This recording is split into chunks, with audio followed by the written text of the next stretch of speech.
Urdu point वाले आपका interview करना चाहते हैं। मैंने बोला ओह द वन, वो तो बहुत फेमस है, अच्छा वो करना चाहते हैं। उर्दू पॉइंट मैं पहले से लाइक करती थी पेज फेसबुक के ऊपर। अस्सलामुअलैकुम। उर्दू पॉइंट के segment meet with the stars में मैं हूं मोहम्मद सफ़र अली। आज हम जिस शख्सियत के साथ मौजूद हैं, जानी पहचानी शख्सियत हैं, उभरता सितारा नाम है आमना मलिक का।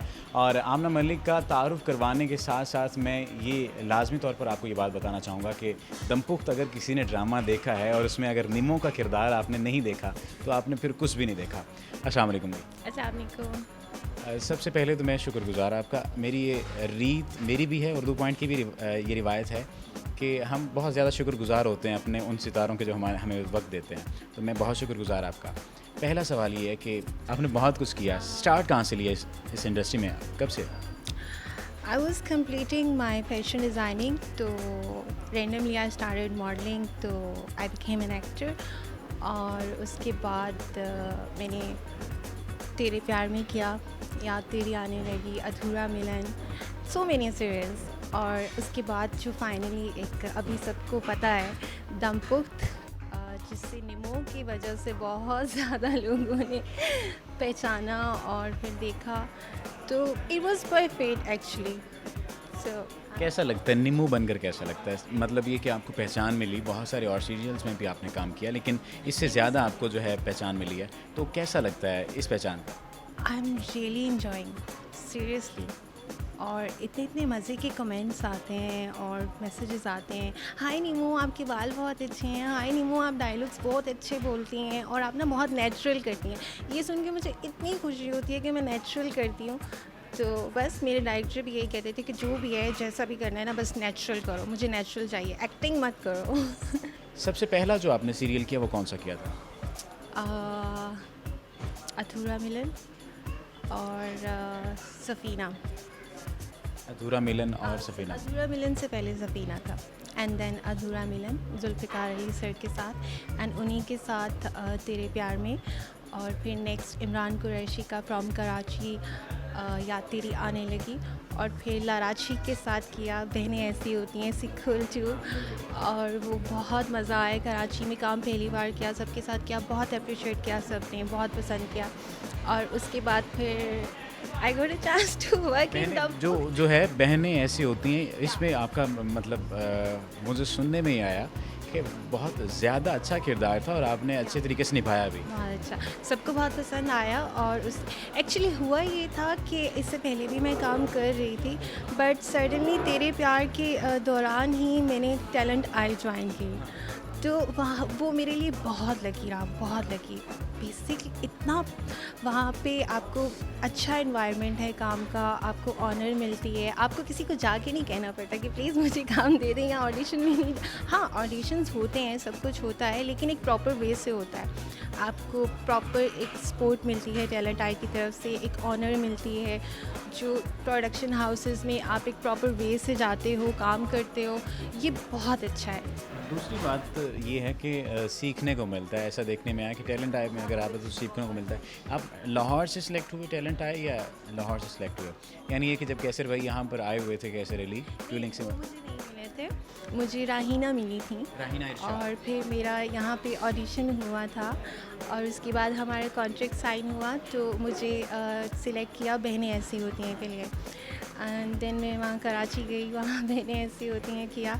उसके बाद फिर लाहौर आई, यहाँ पे ऑडिशन हो रहे थे दमपुक के, सो ऑडिशन दिया निमो का, तो वो कोई थोड़ा अच्छा था, बहुत अच्छा गया।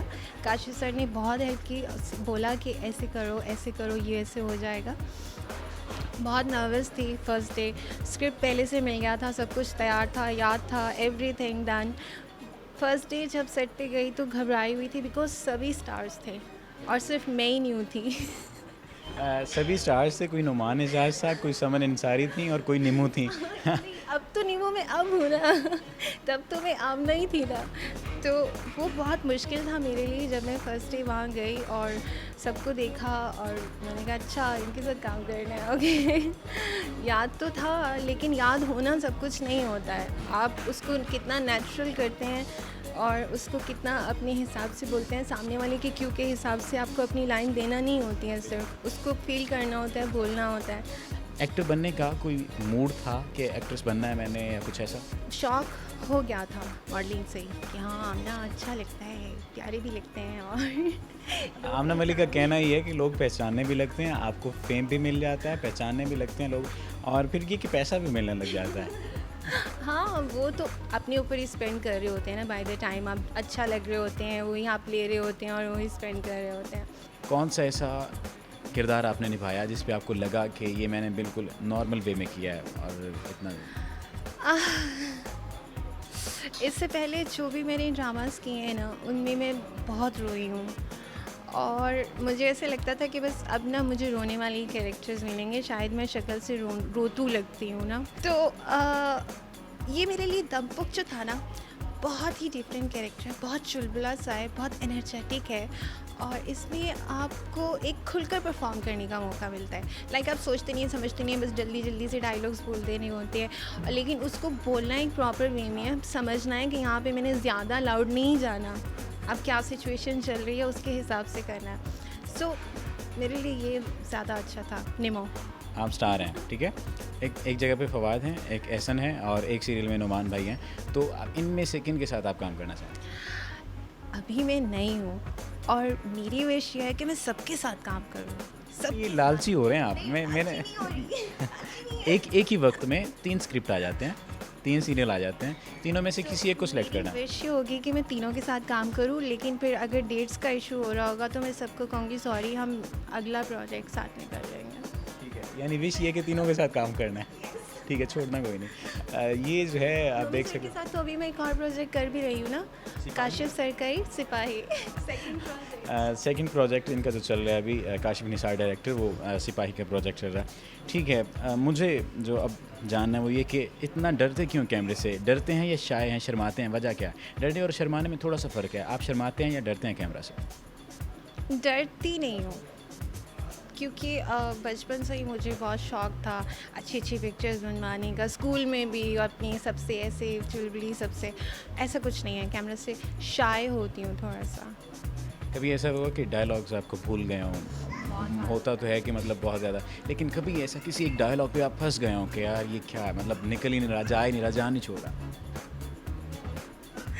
होता है ऐसा होता है कि आप काम कर रहे होते हैं और किसी एक ऐसा इसलिए होता है कि ना काश सर का प्रेशर बहुत होता है, किसी भी डायरेक्टर जो भी सर सामने होते हैं ना तो वो ऐसे करके ना यूँ करके बैठ जाते हैं, तो वो जब ये आता है ना तो वो बहुत ज़्यादा ना ऐसे ऐसे होना शुरू हो जाता है दिल में कि यार अब मैं सही नहीं कर रही और मैंने इसको सही, वो और सही करने के चक्कर में और ख़राब हो रहा होता है। फिर सब कहते हैं अच्छा टेक अ ब्रीथ, हो जाएगा, फिर वो हो जाता है फाइनली, और फिर जब उसको हम देखते हैं बाद में टीवी पे तो फिर मैं वहाँ पे ऐसे करके देखती होती हूँ यार मैं यहाँ इससे अच्छा कर सकती थी ऐसा ही है।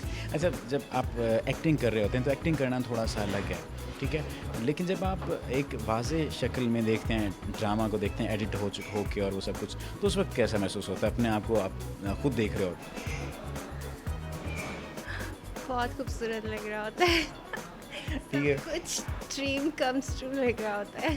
ठीक है, ये बहुत सब इतने गौर से देख रहे होते हैं, घर वाले भी देख रहे होते हैं ऐसे करके, और फिर मुझे देख रहे होता है ये पहचानी नहीं जा रही वैसे तो कहती मैं इतनी बुरी नहीं हूँ लेकिन असल में आप ज़्यादा अच्छे लग रहे होते हैं ना, इसी वजह से। हाँ लें जी, एक चुलबुला सा चेहरा, चुलबुले चेहरे के साथ चुलबुला सा मिजाज, आमना मलिक का आखिरी सवाल है। आखिरी सवाल के साथ साथ आखिरी बात भी करेंगे। आखिरी सवाल ये है कि क्या विशेज़ आपकी अपने लिए हैं और क्या विशेज़ हमारे लिए? अगर मेरी विशेस की बात करें तो वो तो कभी भी ख़त्म नहीं होंगे, क्योंकि वो तो बढ़ती जाती हैं वक्त के साथ साथ। एक ख़त्म होती, एक पूरी होती है तो बंदा कहता है नहीं यार वो भी चाहिए, और सबका यही है। उर्दू पॉइंट में पहले से लाइक करती थी पेज फेसबुक के ऊपर, और मुझे गयूर ने बोला कि उर्दू पॉइंट वाले आपका इंटरव्यू करना चाहते हैं। मैंने बोला ओह द वन, वो तो बहुत फेमस है, अच्छा वो करना चाहते हैं। कहते हैं हाँ हाँ तुम भी तो फेमस हो। अभी जो है वक्त ख़त्म हुआ चाहता है, हमारे पास बहुत वक्त जो है हमारे पास तो है ही है, लेकिन चूंकि एक स्टार के साथ मौजूद हैं तो वक्त कम है। आखिरी पैगाम पाकिस्तान के लिए क्या देना चाहेंगे? पाकिस्तान की मोहब्बत नौजवानों के लिए क्या कहेंगे कि जो आजकल हालात देख रहा है? क्या बोलूँ अब मैं, बस इतना ही कि प्यार से रहें सब और एक दूसरे को प्यार दें। आपके पास पता नहीं कितना वक्त है, क्या है, कल क्या होगा, हम किसी को नहीं पता। तो जो है अभी है, आज को जिएं और आज में जो करना है करें। आज अगर हम प्यार से बोलेंगे किसी के साथ तो कल को कुछ भी हो जाएगा तो रिग्रेट नहीं होगा कि यार अगर ये कल बंदा होता तो मैं इसको ऐसे नहीं बोल रहा होता।